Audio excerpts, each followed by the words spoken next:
When it comes to the rap game, lyricists of all sorts exist, but if there's one thing many of these artists have in common, it's their affinity for violence. Remember, rap was born from the block parties and projects of the 1970s, and more often than not, took the form of rappers speaking out about the troubles they faced at the hands of rival gangs. Police brutality was also a topic of discussion, with the majority of these rap artists having charge sheets longer than their own song lyrics. And, as you can imagine, it was this overall industry vibe that resulted in rappers obtaining some of the longest prison sentences in the history of the celebrity world. So, join us as we take a look at some of the craziest sentences rappers have ever been sentenced to.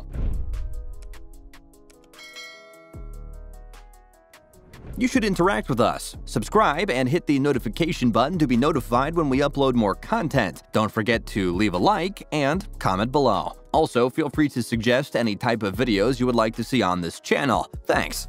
Number 1. YNW Melly. First up on our list is Jamel Maurice Dimmons, the 22-year-old Floridian rapper who's best known by his stage name YNW Melly. It all started in October of 2015 when he was tasked with firing a gun at a group of people near Vero Beach High School. According to local reports, Melly fired the weapon with the intention of killing 3 students of the high school. Melly was essentially sentenced to around 1 year in a Florida jail. This is apparently where he had the time to write Murder on My Mind, the infamous song that led to him becoming a hit behind bars. According to the artist, he never really spoke to anyone about his talents until 3 months into his sentence. And then, when he finally revealed his skills behind the mic, everyone in the vicinity wanted a piece of him. When he was finally released, he lived as if he had never been arrested, which led to the incident of 26th of October 2018. For those of you who don't know, this is the day that fellow rappers Anthony Williams, aka YNW Sack Chaser, and Christopher Thomas Jr., aka YNW Juvie, were shot and killed in a drive-by. YNW Melly later posted a photograph of his deceased friends on Instagram, stating that he would miss them terribly now that they're gone. But when the 13th of February 2019 came around, Melly was arrested and charged with 2 counts of first-degree murder in connection with their deaths. According to a statement by the police department later that day, Melly had actually shot and killed his friends in cold blood, and then staged the crime scene to resemble a drive-by shooting. The forensic evidence against Melly was so strong that he was refused bail, and a few months later, the state of Florida went on to file a notice to seek the death penalty against him. And while he has yet to been sentenced just yet, it looks as if he will indeed be given the death penalty when he finally gets his day in court. Not the longest sentence, but most certainly the worst. Number 2. TAY-K. Another artist who has had his fair share of run-ins with the law is TAY-K, who was first involved in a home invasion back in 2016, which essentially resulted in 2 people getting shot. Unfortunately for K, these victims passed away from the injuries sustained during the home invasion. It was also alleged that TAY-K was the mastermind of the plan, having hired 2 friends to help him in the home invasion. This resulted in the rapper being found guilty of murder, among other things. But since he was only 16 at the time, he was sentenced to nothing more than house arrest. He could have left things at that, but the rap artist went on to cut off his ankle bracelet and make a run for it. TAY-K then released a single known as The Race, in which he bragged about being on the run and admitted to committing a number of crimes while avoiding the police. Far from the smartest move TAY-K had ever made. The single was later used as evidence against him. He was sentenced to a grand total of 55 years in prison for the home invasion he had now admitted to. But that wasn't the end of it all. TAY-K also admitted to the murder of another man whilst on the run, and assault of another. And since he's still awaiting his day in court for these crimes, we have a feeling he'll be facing a much longer sentence when that day finally comes. Number 3. KODAK Black. Bill Kahan Capri, who is better known as Kodak Black, is another man that has often found himself on the wrong side of the law. Like YNW Melly,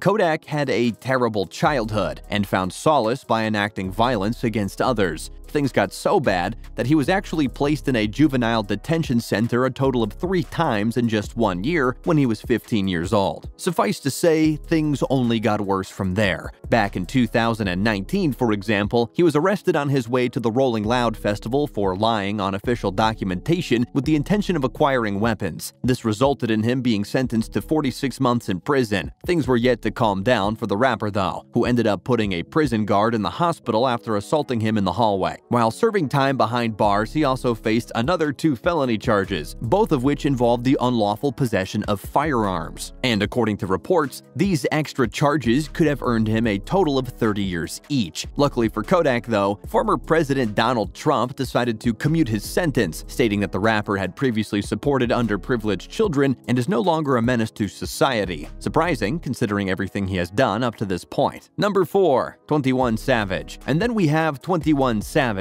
the 28-year-old Atlanta rapper who is formerly known as Shea bin Abraham Joseph. For those of you who don't know, Savage was actually arrested by ICE back in February of 2019 on allegations that he had been overstaying his visa since 2006. This information came as a shock to his fanbase, who had always known him to be a part of the history of Atlanta. As it turns out, though, the artist was actually born in the UK and ended up moving to Atlanta when he was just 7 years old. ICE was able to point to the fact that 21 Savage was a convicted felon, making reference to the felony charge he pled guilty to in 2014. Although this charge was later dropped, it must be said that in cases of immigration, even dropped charges can be considered, allowing for Savage to be painted as a convicted felon. Suffice to say, Savage is facing a pretty large sentence that may very well result in his deportation, a high price to pay considering how he has been living in the US for 19 years and has a loving family by his side. Number 5. TAKASHI 6ix9ine. Last but not least, we have to discuss TAKASHI 6ix9ine, who has now been labeled as a snitch after ratting out his former friends and gang members in an attempt to secure himself a lesser sentence for crimes committed. For those of you who don't know, TAKASHI was sentenced to 2 years in prison on numerous firearms charges, as well as those of racketeering and conspiracy. This led to TAKASHI actually pleading guilty to a total of 10 charges, with the minimum total for sentencing being set at a massive 47 years. Luckily for TAKASHI, though, he was presented with a deal. After cooperating with the federal government, admitting to his involvement in the 9 Trey Bloods, and testifying against 2 high-ranking members of the gang, TAKASHI was able to reduce his sentence to just 2 years. This came at quite the cost, though, with many calling for blood as a resultant of what he's done. But what do you think about these long sentences that these rappers have faced over the years? Do you believe that they got what was coming to them, or do you believe that they got off too easy? It's an interesting topic, and we'd love to hear more from you all.